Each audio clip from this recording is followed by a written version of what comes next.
they opened up with Cody Rhodes and Drew McIntyre. And I'm glad they did because I had the most patience at this point at the start of the program. And this was the best thing on it. And it still went too long and it was kind of dry at times. Well, that's what I was about to say is it was the best thing on it because it was professionally done. You got two guys that are over. Drew's doing a great job. Cody knows how to put these matches together. I'm getting a little thunder here. If your super hearing starts to tingle. I don't hear anything. It's all you. Oh, God. Cody knows how to put these things together, keep them interesting. He sells like Ricky Morton, right? You know, with the expression on his face and the dazed look in his eye. And he's got fire on his comebacks or when he fights from underneath. I'm not maligning either of these gentlemen's work or performance in this. It was broken up twice by breaks, which, you know, disrupts the flow. And then they told him, well, you guys got to do the first half hour.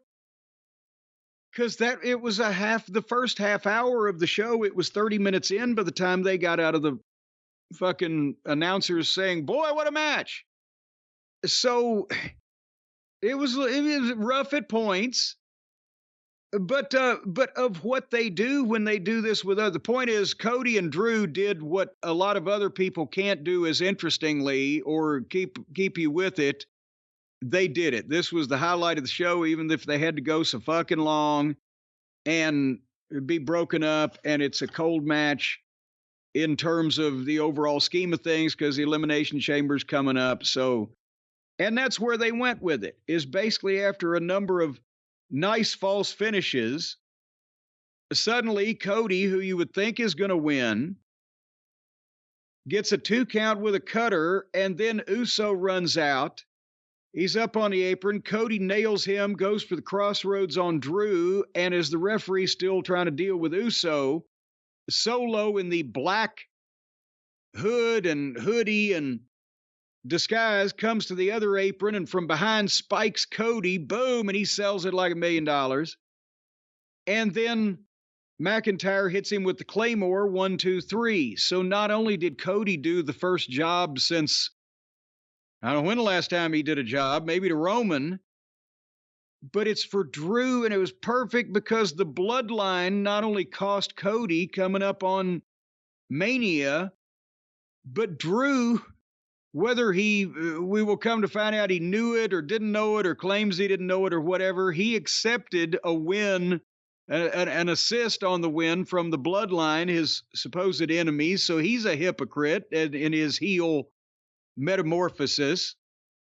The timing that everybody did with this was right. It was the right finish. It helped everybody. It wasn't a meaningless job like you would sometimes see in other situations. Everybody prospered from this, and it didn't hurt Cody a bit.